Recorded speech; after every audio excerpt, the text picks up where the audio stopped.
Olá, todo mundo.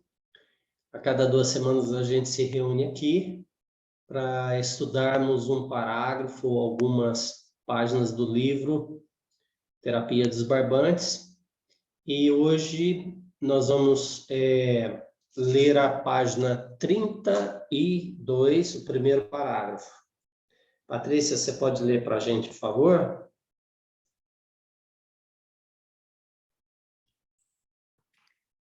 Mais do que construir ou desconstruir a realidade, cada protocolo nos coloca em condições cognitivamente inconscientes de perceber a totalidade do ser, para processar informações ou ser processado pelas movimentações compartimentais. Nasce aqui mais um paradoxo, o de adentrar a separação para perceber a unicidade como caminho de ida e o de adentrar o campo da unicidade para perceber diferentes características como caminho de volta. Mais do que remover a fundação responsável pela construção do eu individualizado, cada protocolo vem confirmar que tudo apenas acontece. O pensamento acontece, a emoção acontece, o entendimento acontece, o despertar acontece, durante o grande evento chamado vida evolutiva. Obrigado. Pois é, no parágrafo de hoje, o livro aborda o conceito de paradoxo na terapia dos barbantes. Mas vamos começar o nosso estudo de hoje esclarecendo e exemplificando o que seja paradoxo em geral. Uma palavrinha estranha, uma palavrinha que não soa bem, uma palavrinha que impressiona ou assusta algumas pessoas, né, por ser complexa. Mas nós vamos fazer o nosso melhor, dando bastantes exemplos para que vocês entendam o que seja o paradoxo, e depois a gente entra nos paradoxos da terapia dos barbantes. Pois bem, a palavra paradoxo é algo estranho por soar como ilógico, algo incoerente, assim, à primeira vista, incongruente, parece que é uma coisa, mas parece que é outra. É também um contrassenso. Parece que vai contra aquilo que faz sentido para a gente. Mas, ao ser investigado, ele prova estar certo ou prova dar alguma indicação de que existe mesmo o outro lado, sem neutralizar o lado que nós conhecemos. É mais um antagonismo do que uma contradição. Portanto, nas definições que a gente encontra no Google, nos dicionários, o paradoxo é um pensamento, um argumento que contraria as crenças compartilhadas pela maioria das pessoas. Todo paradoxo é um desafio e é um convite ao pensamento crítico, porque ele sempre te leva para áreas de pensamento que você não estava visitando. O paradoxo, além de já existir, ou seja, existem paradoxos que já existem desde a criação do mundo, ele também nasce e ele também se cria. Nós também criamos paradoxos a partir da ciência, a partir dos nossos costumes, nossos hábitos. Passemos, então, a alguns exemplos para a gente visitar esse conceito de paradoxo. O primeiro deles é pregar amor, dizer que ama e bater nos filhos, para educá-los. Esse é um grande paradoxo. Onde é que pode? Eu amo meu filho, mas eu tenho coragem de levar a minha mão violenta para bater neles, tudo porque eu quero educá-los do meu jeito, do meu modo. É lógico, violência não faz sentido, muito menos contra os nossos filhos, mas isso acontece. Então, por que isso acontece? Porque os pais não entendem o que está acontecendo ali, não controlam as próprias emoções, perdem o controle e agridem os filhos. Mas, na verdade, qual que é o paradoxo nisso? Tem casos em que funciona. Tem gente que chega a falar assim, eu sou o que eu sou hoje porque eu levei umas palmadelas, levei uns puxões de orelha. E tem gente que já fala, eu sou traumatizado porque meu pai me batia de cinta. O que está por trás disso? O ensino de limites. A criança é tão esperta que ela provoca os pais. Ela sabe, sente que precisa de ter limites, aí ela provoca os pais para que os pais mostrem para elas aonde que é o limite, até onde que elas vão, até onde que elas podem ir. Do contrário, elas vão ficar birrentas, vão ficar crianças que não sabem lidar com a frustração, vão se tornar adultos que acham que tudo é permitido, vão começar a usar drogas muito cedo na vida, porque vai achar que isso é normal, não tem limite, e vai fazer outras coisas erradas justamente por não ter limite. Portanto, o que existe de correto, de paradoxo, é que se funciona, o que funciona, na verdade, é a implementação dos limites. Não que isso seja certo, é errado bater, mas os pais têm que encontrar a maneira de impor limites sem ser pela violência. Outro assunto que eu gosto de comentar como paradoxo, esse, na verdade, eu penso que não seja um paradoxo, mas as pessoas falam nele, é o crime passional. Pô, gente, quem ama não mata. E que história é essa de que eu matei por amor? Não existe isso. Eu matei por posse, eu matei por doença, eu matei por desequilíbrio, eu matei por algum distúrbio mental, mas não por amor. Porque o amor, ele é libertador. E é por isso que o amor é um paradoxo, né? Mas no caso do crime passional, é algum recurso jurídico que os ricos encontraram para escapar de algumas situações, para diminuir a pena, e colocam essa coisa como um paradoxo. É possível matar por amor. Existe o crime passional. E hoje a gente vê o agravamento disso pelo feminicídio. Nós vimos isso e se a pessoa tiver dinheiro, se a pessoa tiver muitos recursos, ela ainda acaba escapando do que aconteceu. Então, portanto, eu acho que isso é mais doença do que paradoxo, embora as pessoas considerem um paradoxo. Alcoolismo. Alcoolismo é doença. Hoje a ciência já prova que existe o DNA, o gene do alcoolismo. Portanto, uma geração pode passar para outra geração o gene do alcoolismo. Quando é criança, quando é bebê, no útero. E aí nós vemos várias famílias onde várias gerações são alcoólatras. Isso quer dizer o quê? Que é indubitavelmente uma doença. Mas vamos levar em consideração o vinho. O vinho, se você tomar todos os dias, acaba virando um vício e aí se torna alcoolismo. Lá na França, as pessoas tomam vinho até no café da manhã, porque é o maior produto de exportação deles. Então, existe uma cultura de que todo mundo tem que prestigiar, e eles começam a se embebedar, se alcoolizar, desde o café da manhã.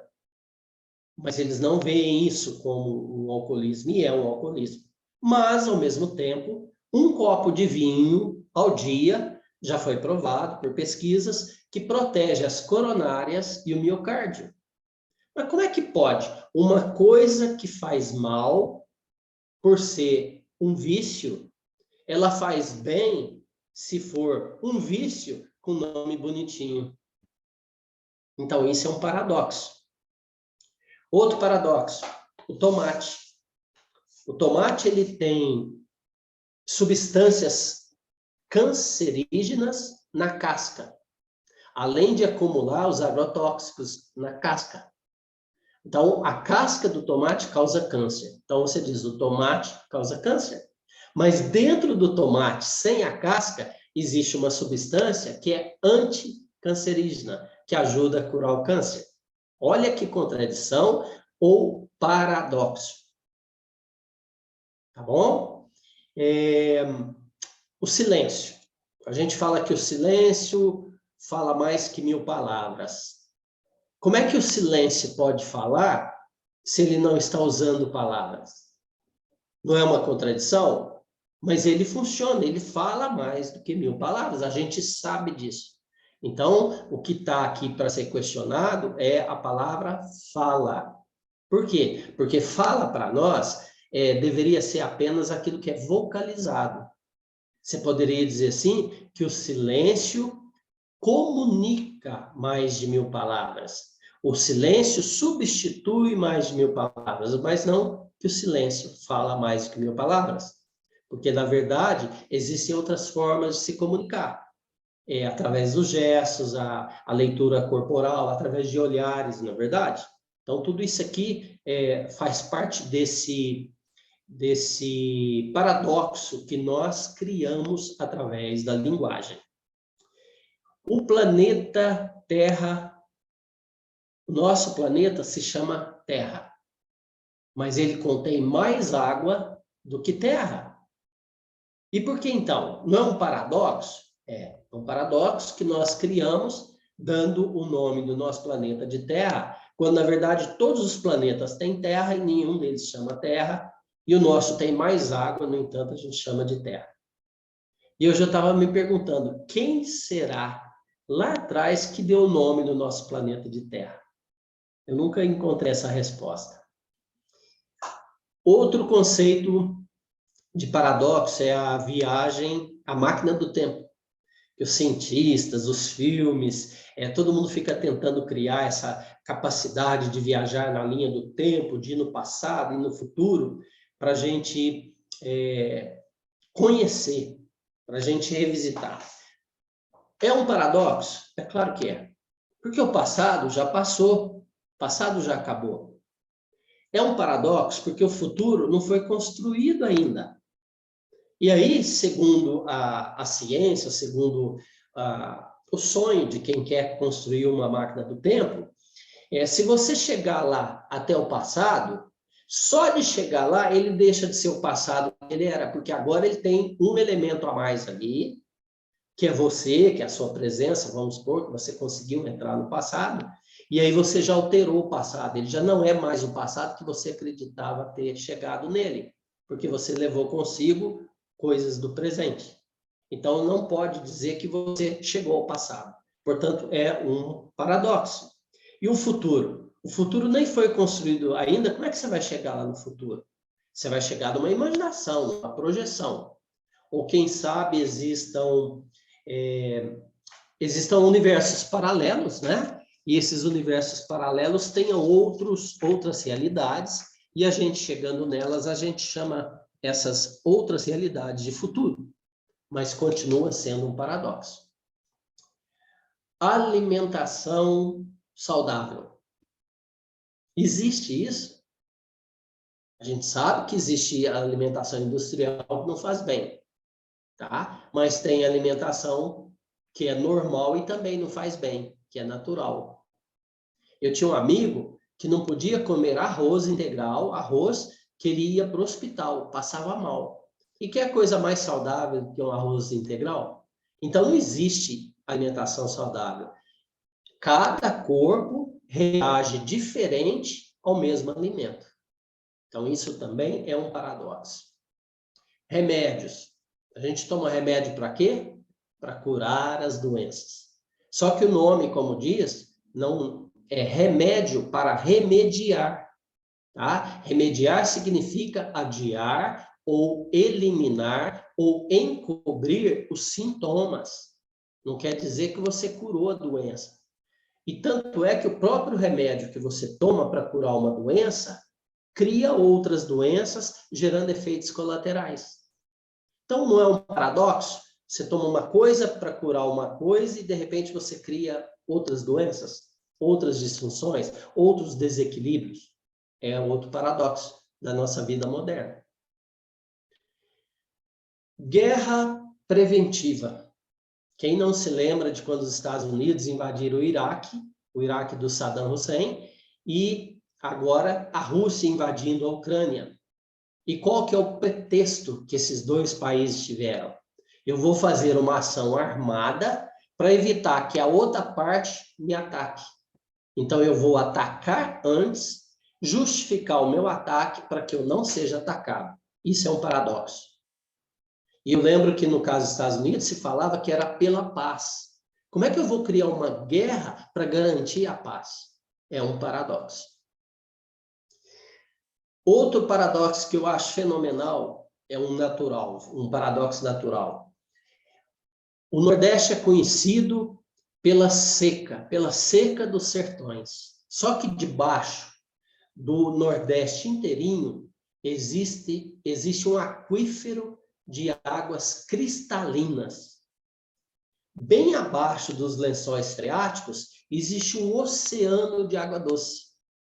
Imaginar que esse povo está passando sede, fome, morrendo de inanição por falta d'água em cima de água. É um paradoxo. E a mesma coisa foi encontrada no Amazonas. O estado do Amazonas inteiro está sobre um aquífero. Águas naturais puríssimas. Por isso que a Europa quer tanto roubar, tomar a Amazônia do Brasil. Porque eles sabem dessas coisas. E a água vai ser um elemento de barganha muito valioso no futuro. E eles querem roubar a Amazônia nossa por esse motivo. Não é só pelas árvores, não. Quando eu morei em Manaus, eu fiquei sabendo que o terreno todinho do estado do Amazonas é arenoso. Por isso que quando se desmata, não brota outra floresta naturalmente no local. Por isso que a gente tem que combater o desmatamento. E lá, sendo areia é o melhor filtro para a água. Então, você imagina a quantidade de água que é gerada pelas árvores, pelas chuvas, a quantidade dos rios, o Rio Amazonas é imensa, né? Então, toda essa água acaba passando por esse filtro natural de areia e formando um aquífero de água pura, cristalina, que pode beber sem tratar. Então, nós vemos aqui, mais uma vez, uma contradição que é um paradoxo. Globalização. Globalização é um paradoxo? É. Por quê? Porque eles estimulam o acesso a negociações, a comercialização, o acesso a produtos em todos os países do planeta. Então, eles estão apoiando o quê? As movimentações, as transações. Mas tem um detalhe, eles só apoiam a venda de produtos, de pessoas não. E o que acontece com a globalização? Os países mais pobres, as pessoas que estão famintas, desempregadas, que não têm oportunidade na vida, assistem na televisão e vê o luxo que está acontecendo, a fartura que está acontecendo em outros países, pega a malinha e vai embora, vira imigrante e tenta entrar naqueles países. Mas a globalização não aceita os movimentos migratórios, que são pessoas lutando por condições melhores de vida. Nós vemos também, no caso da violência, a mídia bombardeia as pessoas com produtos caros de consumo, incentiva o consumismo. Só que quem está do outro lado, nem todo mundo tem dinheiro. Então vai chegar uma hora que aqueles mais pobres vão fazer qualquer coisa para arrumar dinheiro ou para ter um celular da última moda. Aí o que acontece? Aumenta a violência. E aí eles vão roubar. Vão roubar por quê? Porque estão treinados a consumir e eles não podem consumir. E aí a gente vê gente no Brasil falando que roubar é trabalhar. Ah, eu não roubei, eu estava trabalhando. Já vi depoimentos de ladrões falando assim para o delegado. Por quê? Porque existe um paradoxo aqui, no caso da globalização. Então, é uma coisa muito geopolítica, muito grandiosa, que a gente acaba achando que é só aqui no nosso bairro, na nossa cidade e no nosso país. A democracia é um paradoxo? A democracia é o maior paradoxo de todos. Por quê?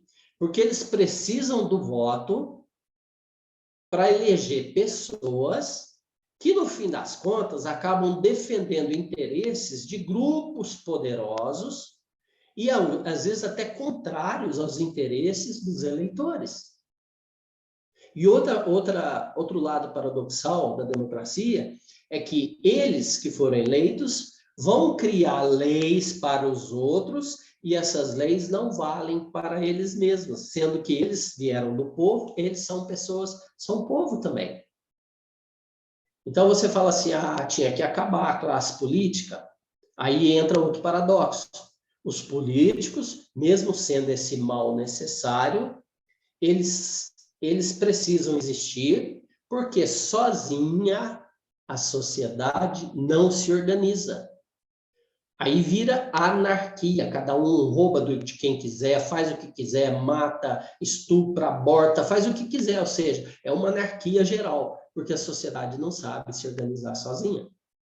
Então, nós vemos mais um paradoxo que isso acontece porque as pessoas são diferentes, querendo ou não, gostando ou não, as pessoas são diferentes, têm níveis de consciência diferentes. Então, jamais todo mundo vai agir de forma igual, mesmo que você dê a igualdade para elas de acesso financeiro, acesso educacional, ou comida, elas são diferentes. Elas vão fazer coisas diferentes. E por último, aquele que eu já falei no início, no primeiro, o amor. O amor é o grande paradoxo da nossa vida, porque o amor é a coisa mais simples do mundo. Ah, estou amando, né? E, ao mesmo tempo, é uma das coisas mais complicadas quando você olha em termos de relacionamento. O mesmo amor que nos faz felizes, nos faz preocupados, nos deixa tristes. Então, o que nós estamos vendo? Que o amor, ele sendo libertador, não sendo posse, ele sustenta de novo esse paradoxo. Portanto, o amor é paradoxo com qualquer definição. O amor posse, o amor química, o amor harmonioso, o amor que é à primeira vista, tudo isso é um paradoxo, tá? Porque não se ama aquilo que não se conhece. Ah, mas é química. Não, não é. Não é. É uma impressão, é uma hipnose, dizer assim, foi amor à primeira vista, né? Não se ama o que não se conhece. Então, o amor, esse sim, é o grande paradoxo da nossa vida. Vamos agora investigar poucos. Hoje nós vamos ter tempo de investigar só três paradoxos na terapia dos barbantes. E vocês devem se lembrar quais são, né? Primeiro, que a gente sempre fala, o vazio é cheio. Como é que pode? A gente fala, o copo está metade cheio, metade vazio. Agora vem você e fala que o vazio é cheio. Já se sabe na física, na ciência chamada física, que o vácuo é vazio, porque é uma pressão tão grande, esvazia, não tem espaço, não tem nada lá. Então, o vácuo é vazio. Mas o vazio não é vazio. Isso na física.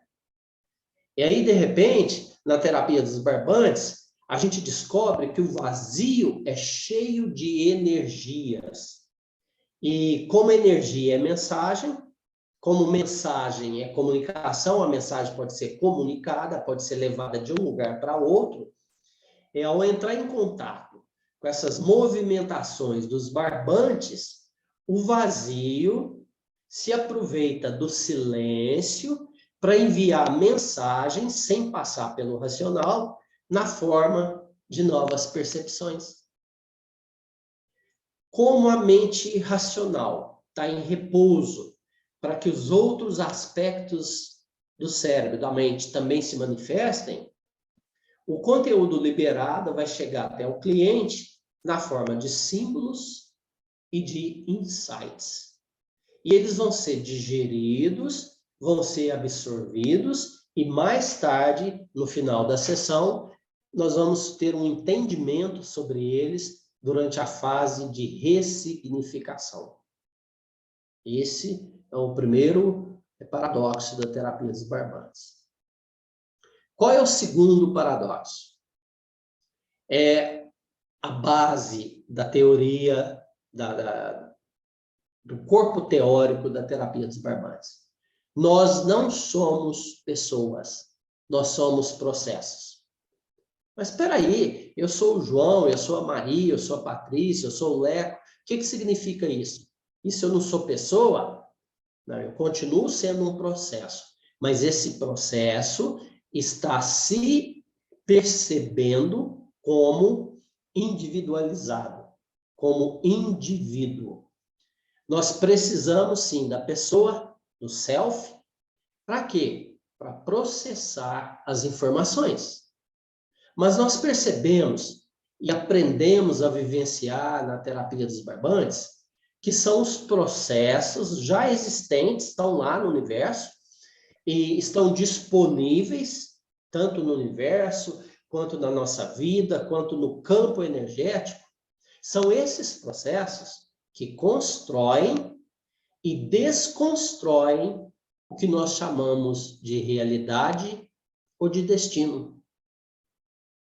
E se nós somos levados pelos processos ao abrir mão do self, ao repousar o self, ao descansar, deixar o self de lado, nós mergulhamos fundo nos processos. E aí, nele, nós nos dissolvemos, possibilitando a magia, a transformação, a maravilha que é a terapia dos barbantes. E nós nos dissolvemos momentaneamente daquele campo, no campo energético dos barbantes, da mesma forma que uma gota de água doce se dissolve no mar. Ou da mesma forma que uma pitada de sal se dissolve na água doce. Então, nós precisamos do self até certo ponto. Para quê? Para adquirir conhecimento, para adquirir entendimento, para dar sentido, para fazer sentido.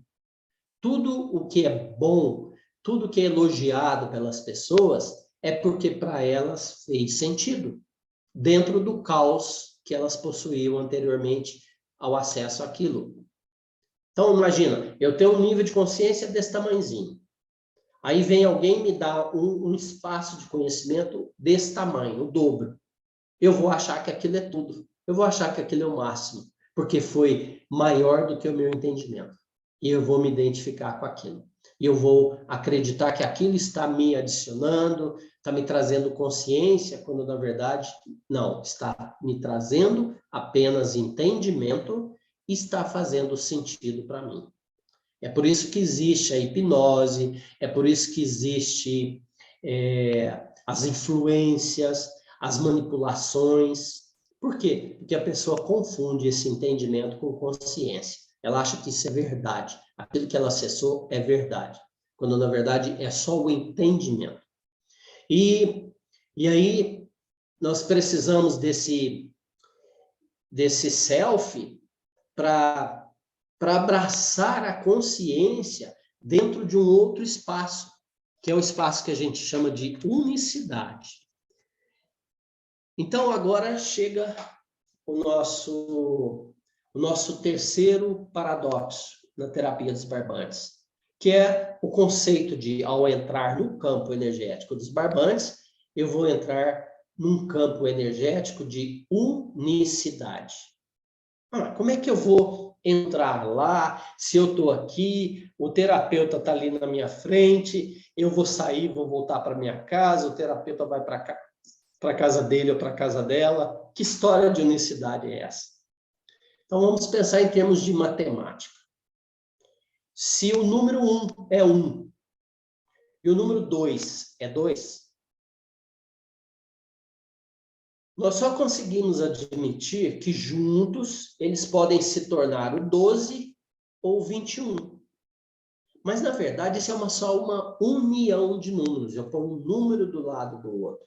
Eu somo os elementos, né? E eu crio essa soma. Na matemática faz total sentido, mas nós estamos trabalhando com união. Não estamos trabalhando com unicidade. Já no campo da unicidade, o que é o 1? O que é o 2? O que é o 5? Eles são números como representação de energia, representação de frequência, representação de vibração, representação de criação. Portanto, a unicidade, sem a percepção das individualidades, se não tivesse o indivíduo para percebê-la, ela seria apenas energia absoluta, energia densa, imóvel, sem forma. A energia totalmente absoluta. Então, nós vimos que a unicidade precisa da individualidade. Já a individualidade, se ela não tiver a consciência do pertencimento a algo maior, e é por isso que todos nós estamos buscando pertencimento, ela se torna autodestrutiva, se torna egoísta, insegura, se torna limitada, finita, mortal, se torna depressiva. Se eu ficar apenas na individualidade, sem a certeza de que eu pertenço a algo maior. Sem essa unicidade que nós acessamos na terapia dos barbantes, a gente não ia poder encontrar cara a cara com a nossa essência. E quantas pessoas conseguiram acessar a essência na terapia dos barbantes? Sem a unicidade, não se sente a grandeza do próprio ser. Não se nutre de conhecimentos supraconscientes. Não se removem as fronteiras criadas pela mente racional e mediana. E ali na terapia dos barbantes, as fronteiras desaparecem. São essas movimentações, essas oscilações, essas mensagens canalizadas que se formam a partir dos protocolos que unificam as percepções individuais e coletivas, naturais e sobrenaturais. Através do quê? Da expansão. E através dessa expansão, elas nos revelam que a mente mediana conhece apenas as realidades. Ela nos revela que a nossa existência, como processos interconectados, estão dentro desse campo que a gente chama de unicidade. Assim em cima, como embaixo, como abaixo.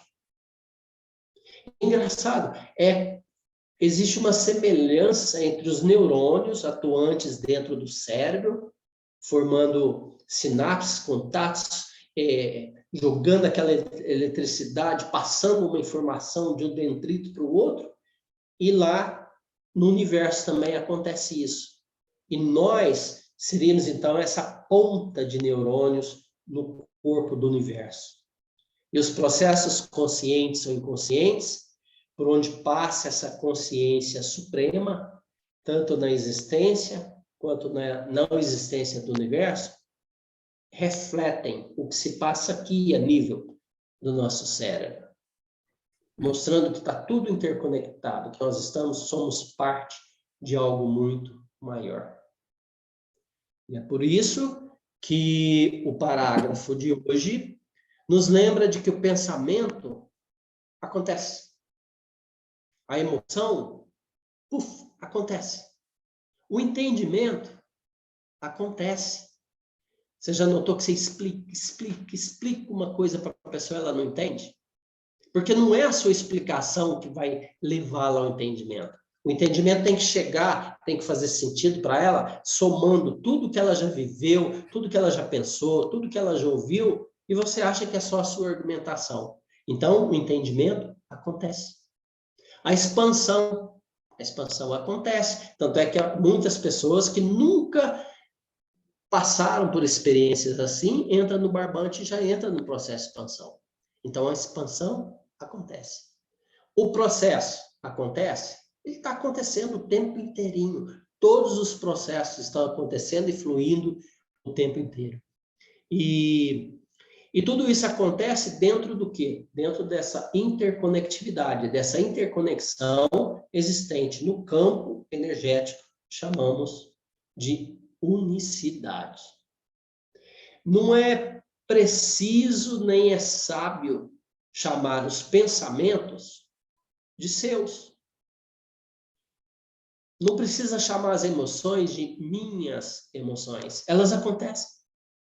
Os processos de meus processos, não, eles não são meus. Eles estão aqui para todas possibilidades. Um processo se reencontra outro, um processo se relaciona com outro. Por isso que nós não somos pessoas, nós somos esses processos dentro da individualização momentânea, se comunicando, transferindo informações, buscando o entendimento pela razão do individualizado. Mas, na verdade, a família não é minha família. A família pertence ao todo. O meu processo pertence ao todo. A minha vida pertence ao todo. E é assim que a vida evolui, tá? Sem o impedimento do self. Se você quiser sozinho parar a vida, parar a evolução da humanidade, você não consegue. Você pode até soltar uma bomba atômica, mas você não consegue parar a evolução. Por quê? Porque tem a natureza além da natureza humana. E essa vai continuar sempre. Tem o universo, tem os universos. E esses você jamais vai ter alcance, se quiser destruir. Agora, a nível pessoal, a nível individualizado, há momentos em que a gente sai desse campo unificado, que é pura vida, e a gente consegue abrir mão da vida. A gente consegue desistir da vida. A gente consegue ficar numa entropia, entrar numa entropia do self, como se a gente pudesse brecar o fluxo da vida ou o fluxo da unicidade. E aí, o que acontece quando a pessoa entra nesse processo de entropia? O universo se encarrega de retirá-la. Tá? Retirá-la da onde? Da matéria. E devolvê-la à forma de consciência para ela relembrar tudo o que ela havia esquecido. Se a verdade nos diz que nós somos processos, ou se o livro Terapia dos Barbantes nos lembra que nós somos processos, em perfeita comunhão dentro do campo energético da unicidade, agora eu pergunto para vocês, afinal, a terapia dos barbantes é ou não é um paradoxo?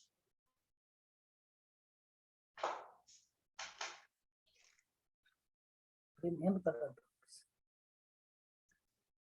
Nós ainda temos uns minutinhos.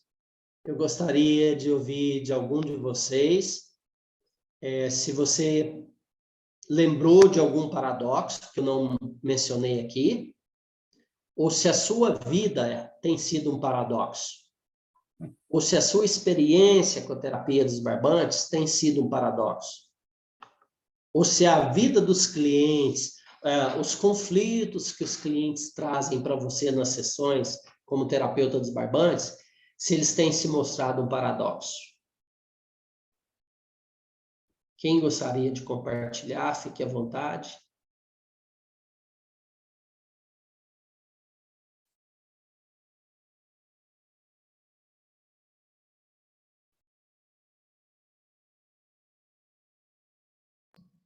Oi, boa noite. Quebrou o silêncio. Tem uma consultante que está no eterno paradoxo, Otávio, né? Já tem algum tempo que a gente não consulta, que a questão dela é o seguinte: uma pessoa até que espiritualizada e tal, uma pessoa que largou a profissão secular, abandonou e queria viver do mundo holístico, né? E ela sempre afirmava, porque eu estou no fluxo e tal, e tal, e tal. Aí as justificativas dela é porque a vizinha deu uma roupa, não sei o que, deu um não sei o que. Então ela afirmava estar no fluxo porque ela ganhava uma coisinha aqui, fazia uma vivência, uma reunião, ganhava um dinheirinho ali, tal, tal, tal. Só que você pega o rendimento dela, não pagava nem mês, né? Entendeu? Assim, então a pessoa com uma certa conexão, sempre afirmando estar no fluxo, sempre eu estou, eu tá. Só que a pessoa literalmente estava completamente fora do fluxo. Quer dizer, até tá dentro e tal, porque ela tem os pais que a sustentam, né, de uma certa forma, né? Mas aquela coisa dela, da carreira, da profissão, nunca existiu, na verdade. Mas é claro que isso envolve outras coisas, ego, fio condutor e tal. Mas esse é o paradoxo que eu queria trazer. A pessoa sempre afirmando que está no fluxo e que vai e tal, por causa de pequenas coisas, e a pessoa, na verdade, se você somar tudo e jogar a planilha, não paga, acho que é a conta de luz. Esse é um paradoxo que eu queria trazer. Tá bom, obrigado.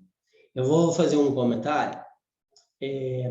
Estar no fluxo não pode ser medido pelo que você conquistou de matéria, porque o fluxo não é matéria, o fluxo é energético. Então, a vibração de cada um não diminui uma pessoa que não tenha conquistado muitas coisas em relação a uma que tenha conquistado muitas coisas. Uma pessoa pode estar muito rica de bens materiais e não estar no fluxo.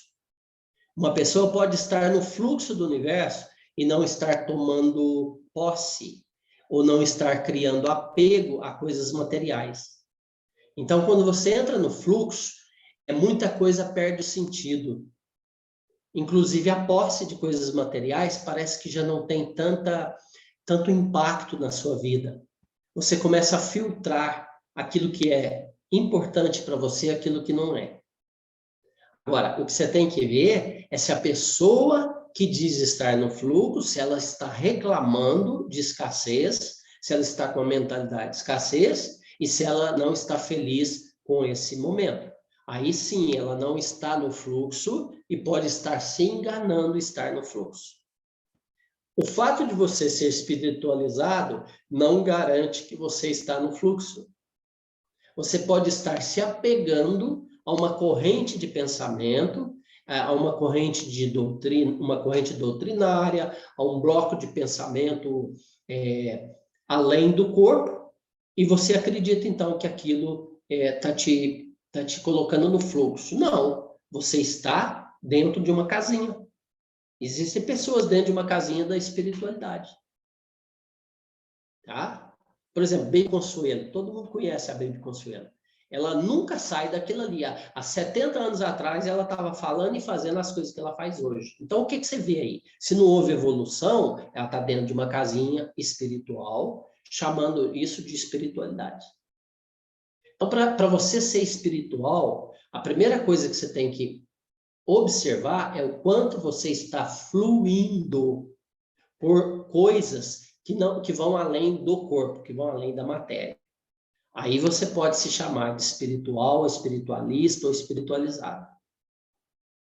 Tá? Então, a gente tem que tomar muito cuidado com essa coisa de leitura. Como é que nós vamos ler o paradoxo? É igual eu comecei com os exemplos, né, do crime passional. Como é que isso pode ser um paradoxo? Para mim, não é paradoxo. Quem ama não mata. E quem instituiu as leis acredita que sim. Tá? Vamos pensar assim. Paradoxo é algo que tem uma razão de ser que ainda não está sendo vista pela maioria.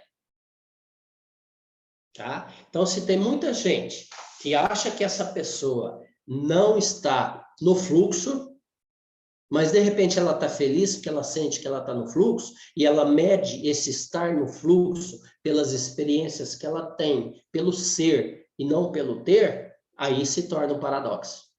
Por quê? Porque existe um fundo de verdade que vai contra a maioria, o que a maioria das pessoas vê ou acredita. E a gente sabe que mesmo no plano espiritual, muitos profissionais da área espiritual têm dificuldade de lidar com prosperidade. A gente sabe que muitas pessoas dentro do cristianismo têm dificuldade de lidar com prosperidade. Tem sempre um elemento de culpa ali no meio. Tem gente que fala assim, eu recebi, então eu tenho que doar isso para todo mundo de graça. Mas ele esquece que ele foi lá e investiu dinheiro, investiu tempo, investiu energia. Então não, então ele tem o direito de cobrar de quem pode pagar e doar para quem ele quiser. Ou então ele não precisa viver disso, então ele vai poder prosseguir. Então são muitos fatores para a gente entender essa coisa de paradoxo, tá? Mas a ideia do paradoxo na terapia dos barbantes é bem clara. A partir dessa unicidade que está lá disponível para todo mundo, você se torna momentaneamente um processo. A partir do acesso do silêncio, você chega no vazio, e a partir do vazio você descobre que o vazio está cheio, e você recebe as mensagens. Então, valeu, João. Muito obrigado. Vou compartilhar rapidinho só um X cliente, um determinado cliente que não acredita em nada e veio procurar a terapia dos barbantes.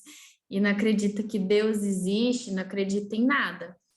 E eu falei, bom, o campo sabe o que ele faz, né? E aí eu fui aplicar o protocolo Medos e e ela tem super dificuldade de acessar, de ver imagem e tudo. E quando ela foi escanear o primeiro campo da onde? Do espírito, uma imagem começou a se formar e Jesus se apresentou para ela. Então, assim, ela quebrou um paradoxo muito grande dentro do campo do espírito, né? Então, eu vi Só ela. uma correção. Ela quebrou um paradigma, não um paradoxo. Hum, mas ela falar que ela não acredita em Deus e ele aparecer é um paradigma, não é um paradoxo Não. na cabeça dela, de tipo assim, eu não acredito e agora eu vivi, para mim não existe, mas eu vivi, para mim não existe, mas eu visualizei. Ela ficou assim, sabe, em êxtase assim na hora e chocada, com resistência de aceitar que aquilo era real e se apresentou para ela. Uhum. É só paradigma, não é um paradoxo também dentro dela? Não. É os dois, é os dois. Deixa eu explicar. Ah, ela quebrou um paradigma. Por quê? Porque ela racionalmente acreditava, tá? Aí ela encontrou uma crença dentro dela. E essa crença driblou e enganou o próprio racional dela, a própria crença dela. Então, aí foi um paradigma, foi quebra de paradigma.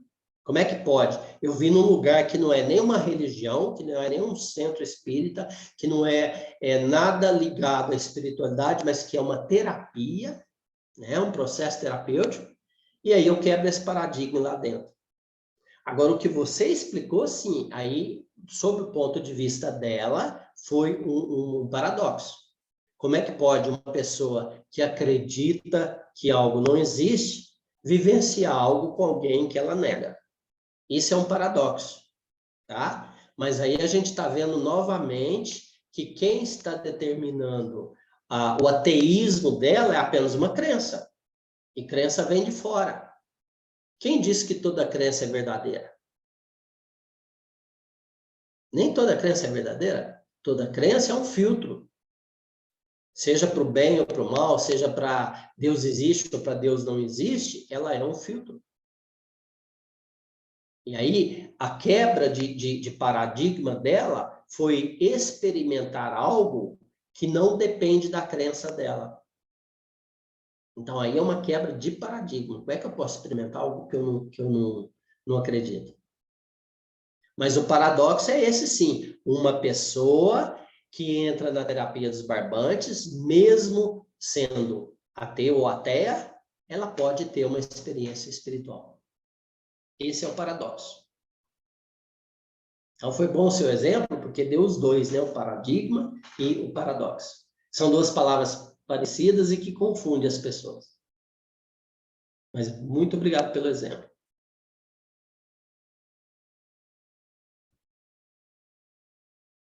Vamos ver se sai mais alguma coisa interessante aí. Ô, Benedito, Ui. eu fiquei pensando na questão sobre, vamos dizer assim, da ajuda. Não é um paradoxo essa situação de você querer ajudar alguém? Porque, na verdade, quem tem que se ajudar é a própria pessoa, né? Dela ir em busca. Porque pelo autoconhecimento você começa a compreender que quem se ajuda sempre é o próprio ser, né?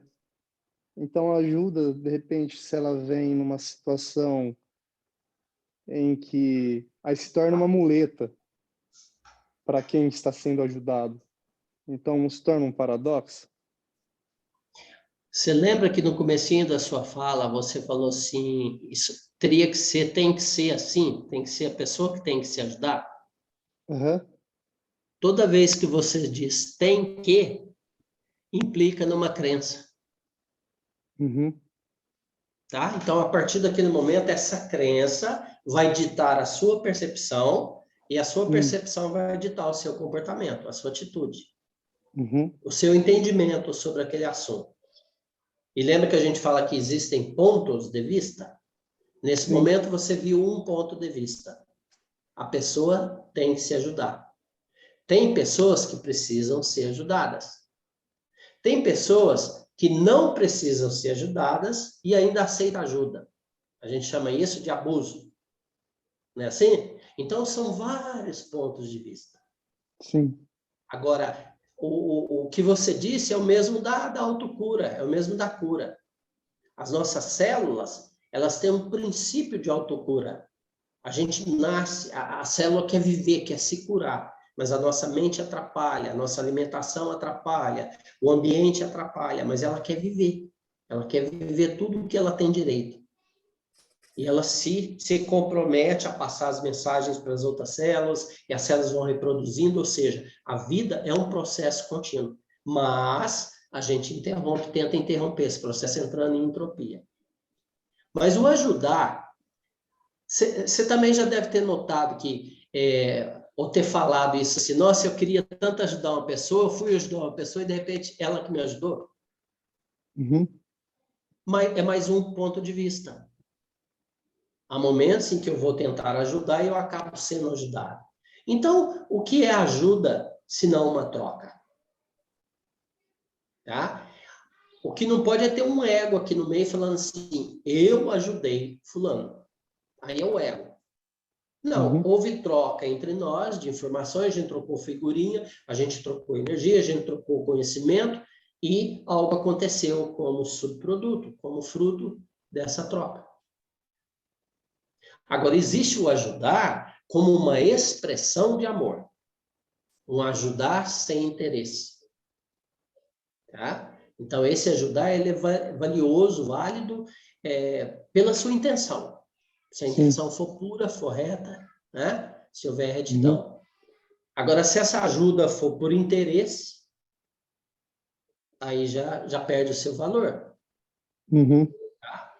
Agora, existe também esse ponto de vista, a pessoa que não faz por si e que fica só esperando a ajuda dos outros, ela se acomoda e aquilo vira uma muleta. Uhum. E a muleta que era para ajudá-la, a coisa que era ajuda, que era para ajudá-la, acaba atrapalhando. Então, muitas vezes a gente atrapalha a evolução de alguém porque acha, acredita, a crença de novo, acredita que está ajudando ela. E tem mais ainda, tem aquela pessoa que sai ajudando até quem não pediu. O que significa? Eu não estou fazendo isso para o outro. Eu estou ajudando o outro para o meu benefício. Olha quantos ângulos tem no ajudar. Uhum. Tá? Então, é sim um paradoxo nesse sentido. O ajudar, ele engloba todas esse antagonismo, digamos assim. Tá? Eu concordo, é um paradoxo. Ajudar é um paradoxo. Valeu. Tem não tinha...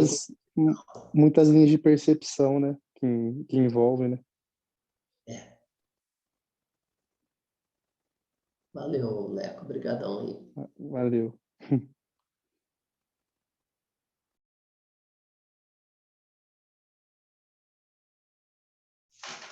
Ô, Benedito, os próprios protocolos onde o cliente procura para ajuda e o terapeuta também se beneficia, aí não é um paradoxo? E como? Totalmente paradoxo. O terapeuta, ao terapeutizar alguém, é terapeutizado pelo campo. Sem dúvida, toda vez. É. Todo cliente que chega é para ter terapeutizar. É para nos ajudar, porque estamos interconectados. Sem dúvida. Fazemos parte da mesma rede. Seria uma retroalimentação Do campo. do campo, né? Porque como somos o todo, né? Você tá fazendo um fluxo de uma energia que te retroalimenta o que você disse, né? Você acaba sendo terapeutizado. Processo. Nós somos processo. É por isso que a gente diz que a gente é processo, porque existe essa retroalimentação natural. Você não combinou, você não pediu por isso. Sim. Isso aconteceu. Fez sentido? Uhum.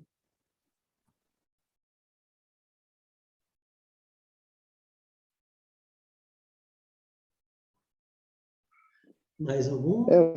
Eu fico imaginando não, né? Tipo, essa percepção acaba ressoando dentro da gente, né?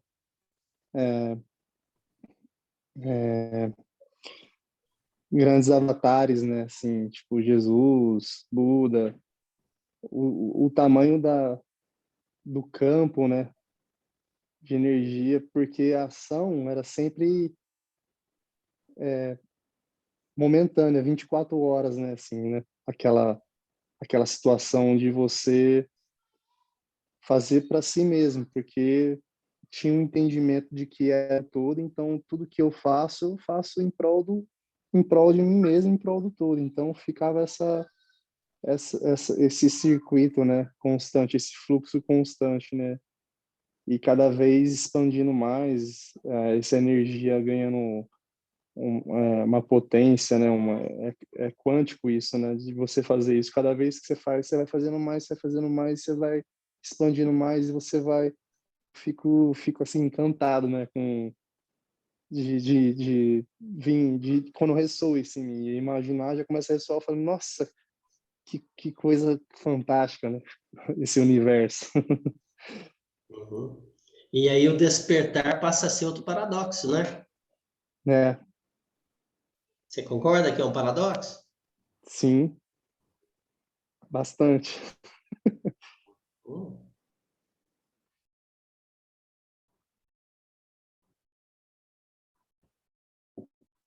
Mais algum exemplo que veio a lembrança de vocês? Benedito, na verdade, me veio uma pergunta aqui, né?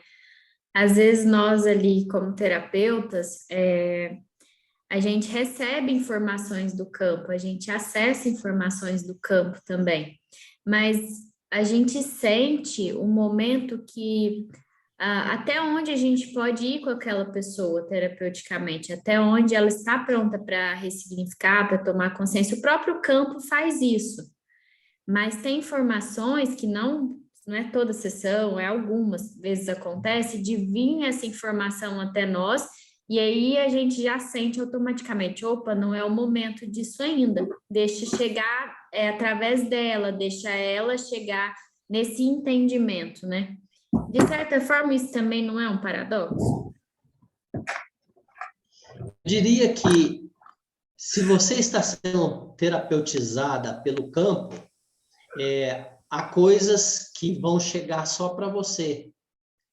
Através da pessoa, vai chegar só para você. E aí ele mesmo vai te avisar, opa, isso aqui não está na hora de passar.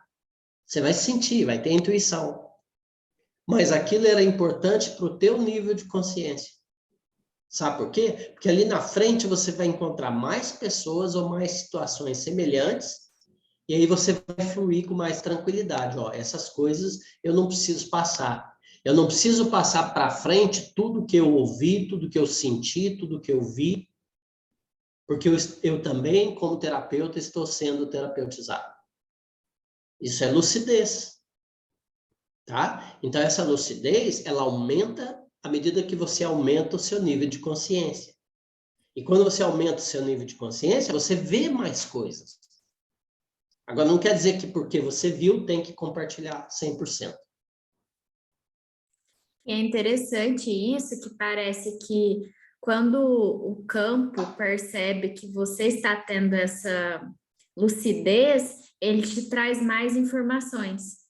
Aí ele começa a comunicar com você. Ah, eu sei então que você não vai transferir tudo, que essa mensagem tem que chegar até você, mas que você não vai transferir tudo.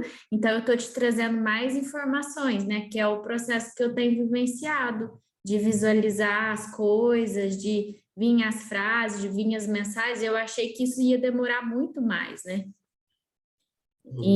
E é isso, eu percebo que o campo aí ele começa a te trazer mais essas informações.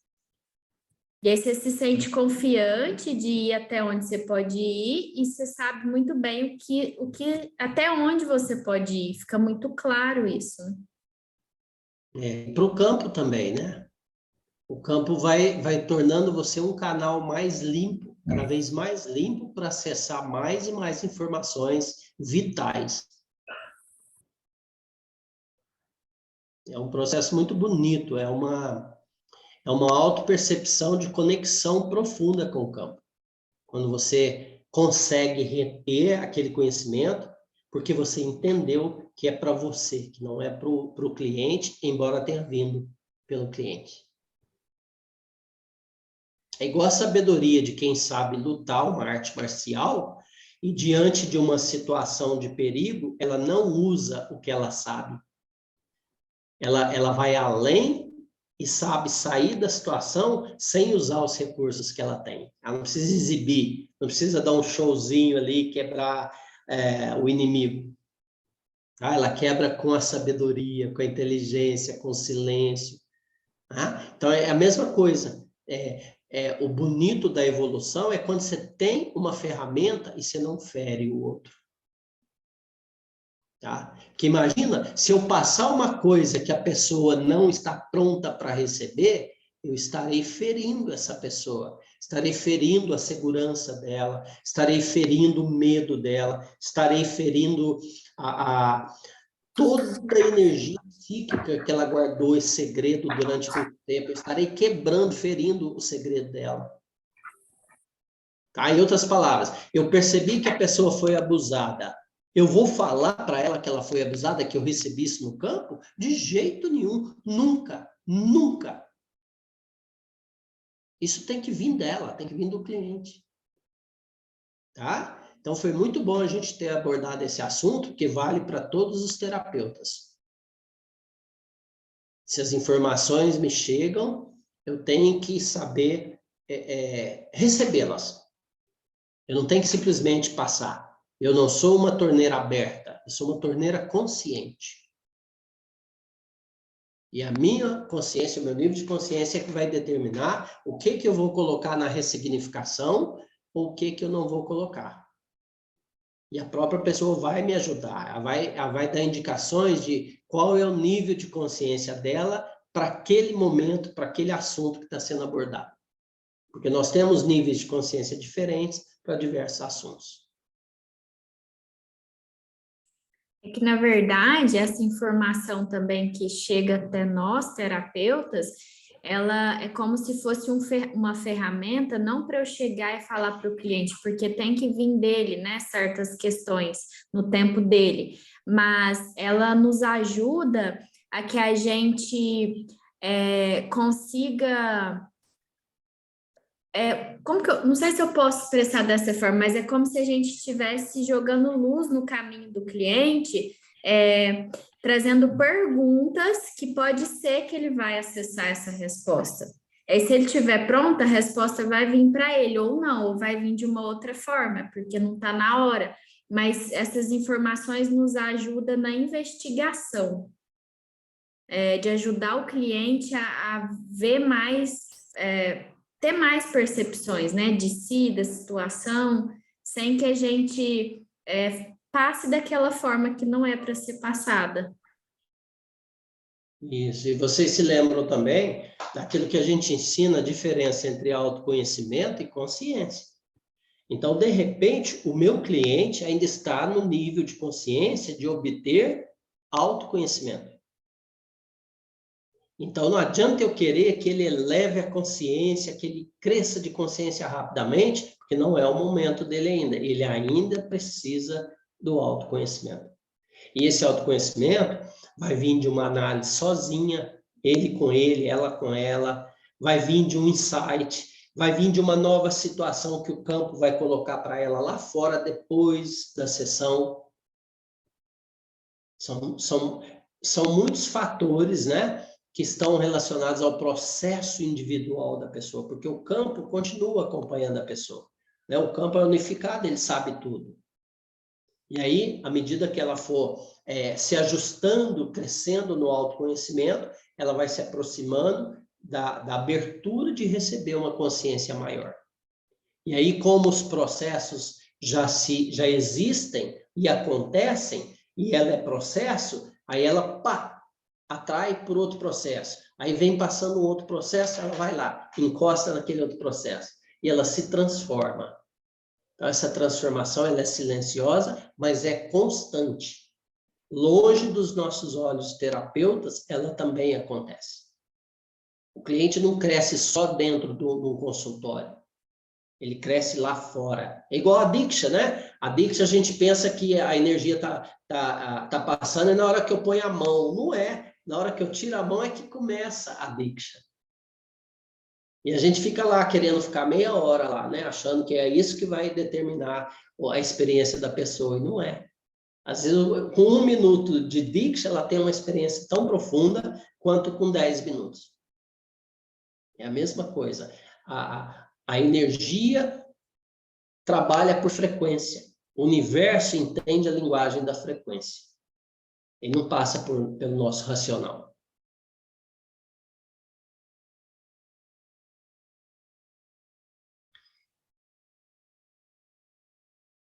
Gratidão, mais uma vez, pela presença de vocês, pela participação.